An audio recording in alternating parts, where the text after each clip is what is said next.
What do you think? Is it better to ask permission or forgiveness?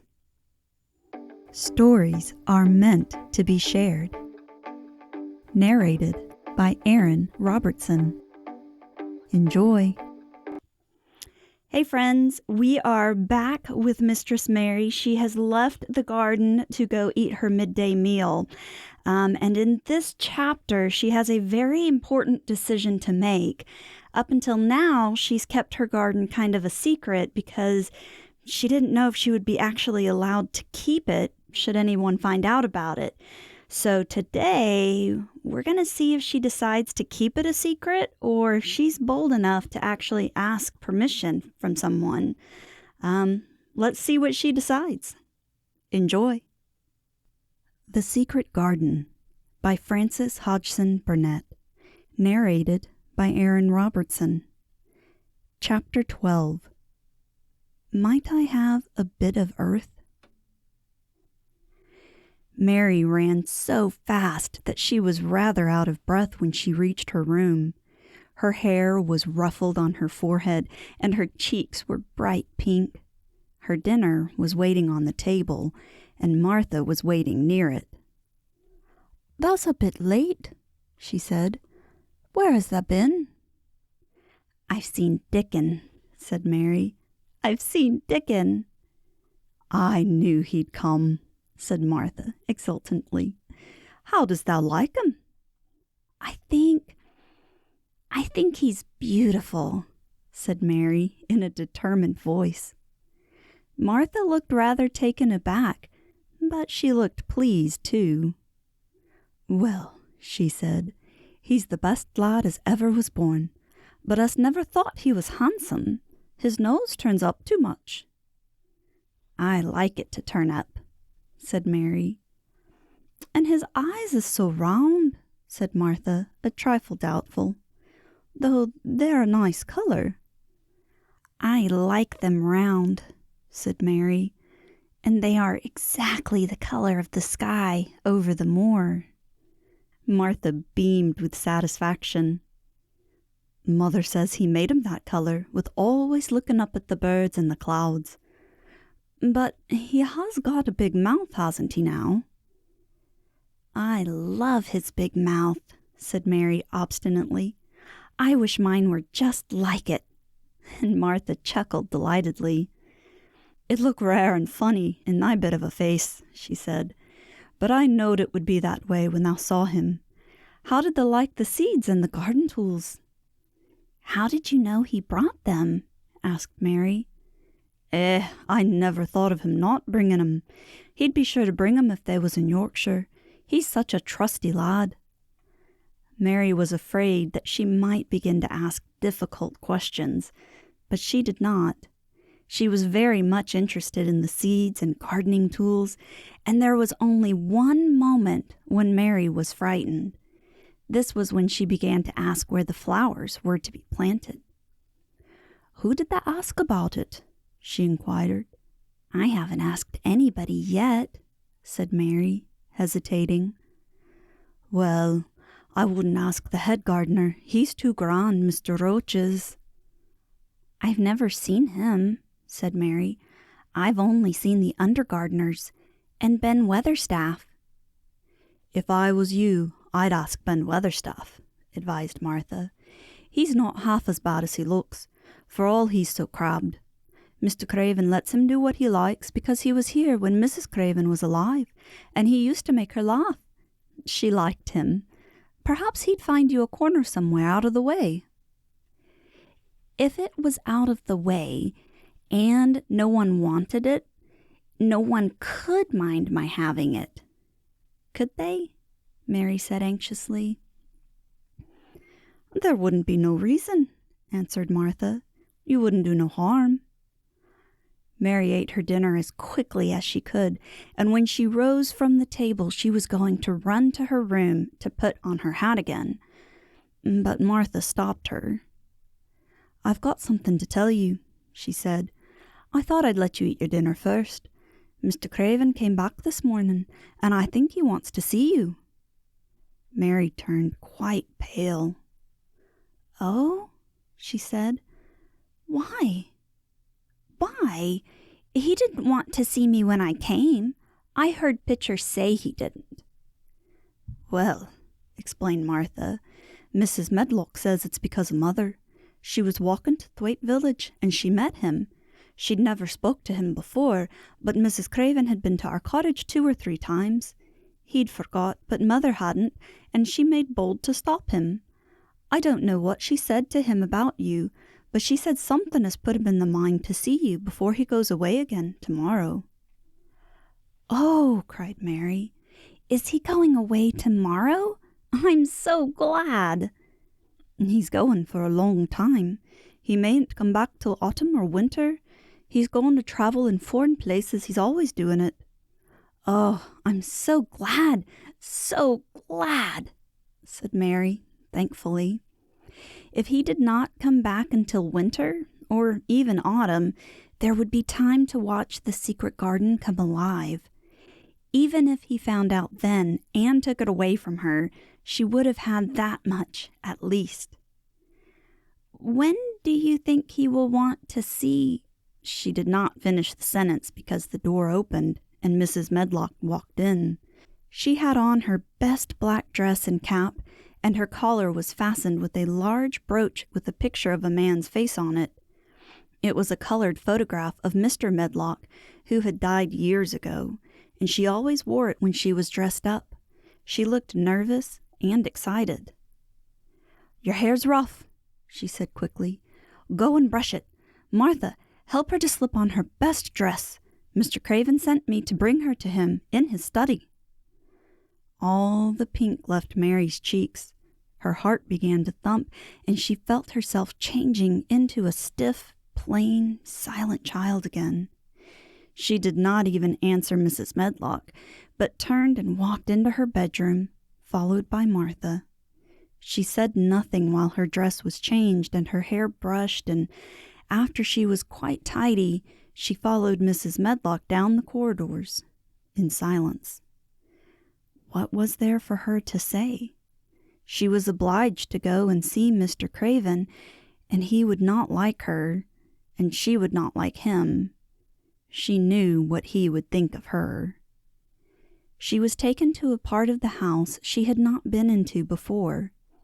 At last Mrs. Medlock knocked at a door, and when someone said, "Come in," they entered the room together. A man was sitting in an armchair before the fire, and Mrs. Medlock spoke to him. "This is Miss Mary, sir," she said. "You can go and leave her here.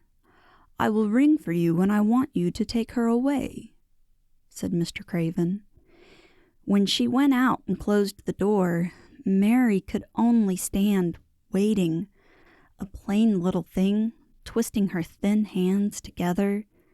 She could see that the man in the chair was not so much a hunchback as a man with high, rather crooked shoulders, and he had black hair streaked with white. He turned his head over his high shoulders and spoke to her. "Come here," he said. Mary went to him.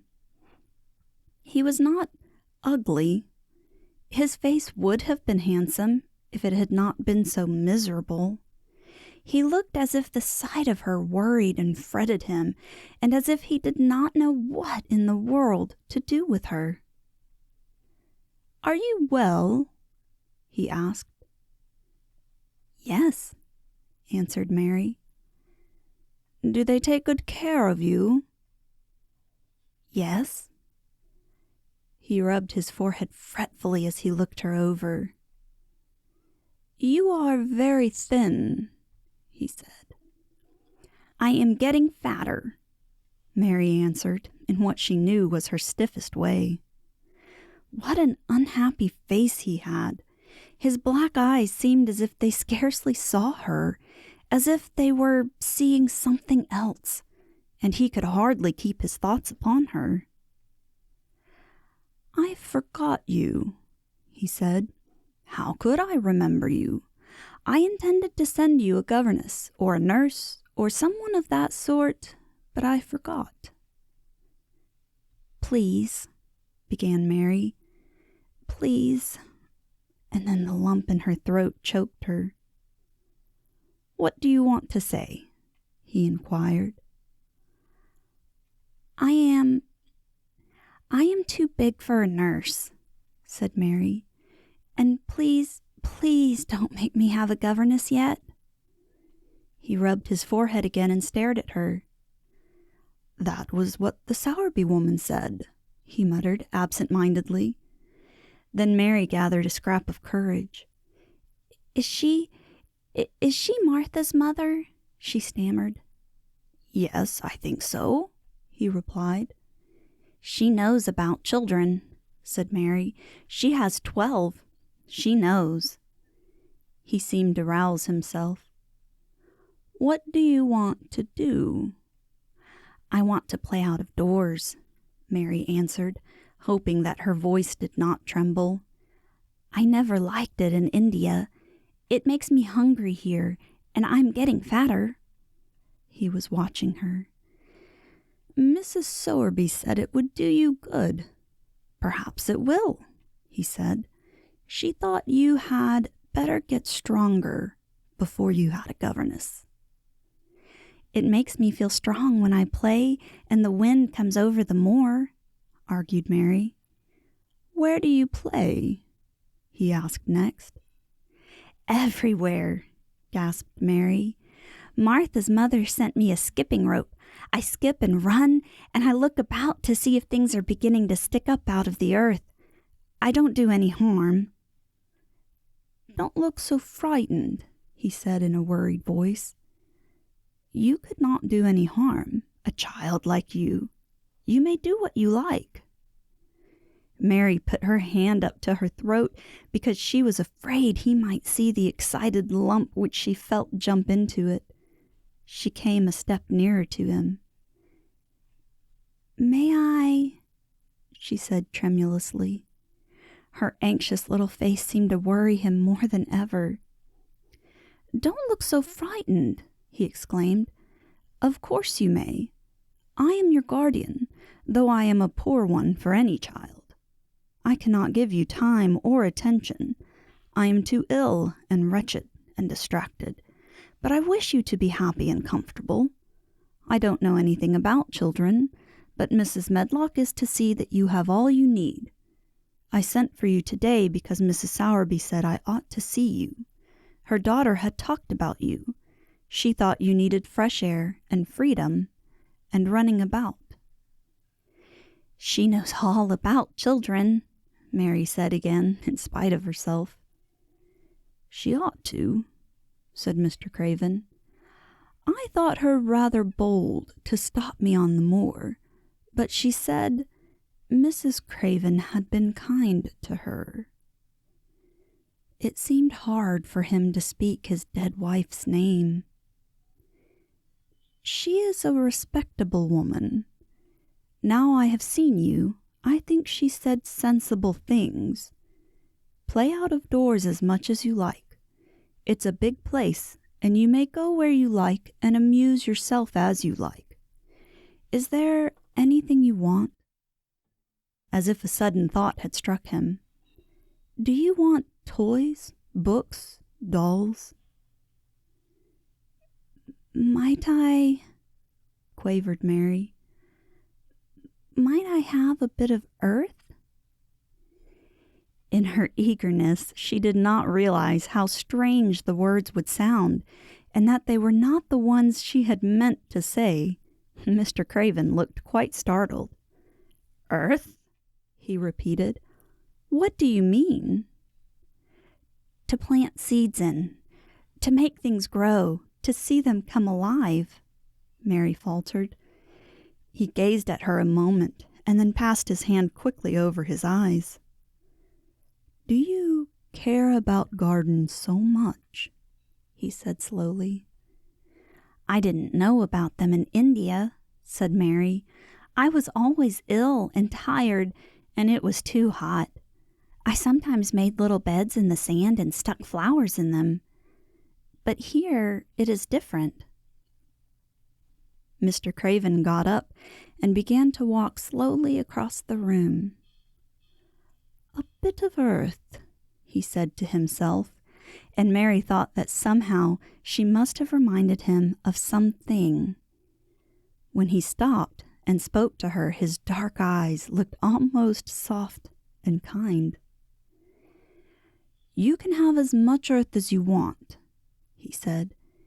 "You remind me of someone else who loved the earth and things that grow. When you see a bit of earth you want," with something like a smile, "take it, child, and make it come alive." "May I take it from anywhere, if it's not wanted?" "Anywhere," he answered. "There, you must go now. I am tired." He touched the bell to call Mrs. Medlock. "Goodbye. I shall be away all summer." Mrs. Medlock came so quickly that Mary thought she must have been waiting in the corridor. "Mrs. Medlock," Mr. Craven said to her, "now I have seen the child, I understand what Mrs. Sowerby meant. She must be less delicate before she begins lessons. Give her simple, healthy food. Let her run wild in the garden. Don't look after her too much. She needs liberty and fresh air and romping about. Mrs. Sowerby is to come and see her now and then, and she may sometimes go to the cottage." Mrs. Medlock looked pleased. She was relieved to hear that she need not look after Mary too much. She had felt her a tiresome charge, and had indeed seen as little of her as she dared. In addition to this, she was fond of Martha's mother. "Thank you, sir," she said. "Susan Sowerby and me went to school together, and she's as sensible and good-hearted a woman as you'd find in a day's walk. I never had any children myself, and she's had 12, and there never was healthier or better ones. Miss Mary can get no harm from them. I'd always take Susan Sowerby's advice about children myself. She's what you might call healthy-minded, if you understand me."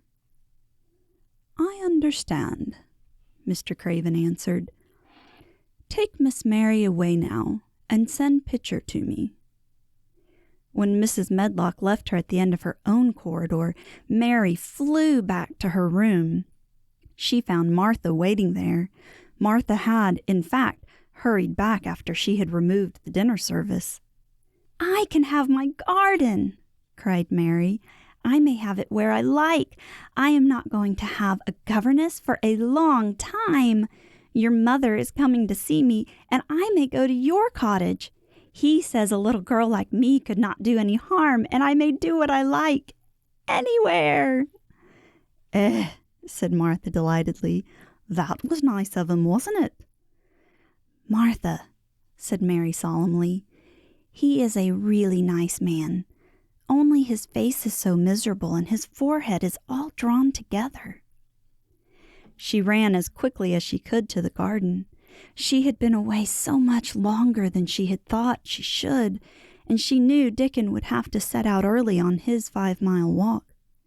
When she slipped through the door under the ivy, she saw he was not working where she had left him. The gardening tools were laid together under a tree. She ran to them, looking all around the place, but there was no Dickon to be seen.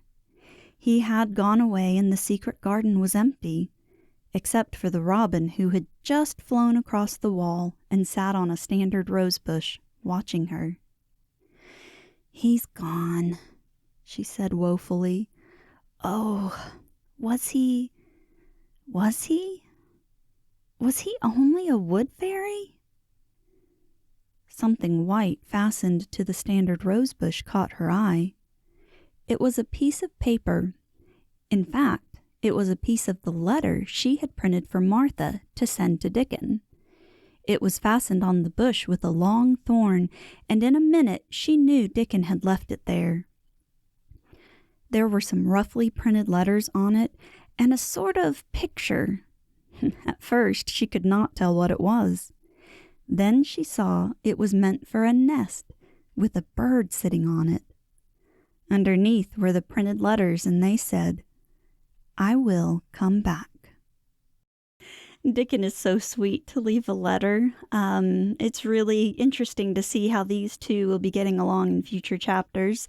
And now Mary has permission. She actually has permission from the owner of the house to do what she likes at Misselthwaite Manor, which is fantastic. She got up her courage, she asked, and now she can do what she wants.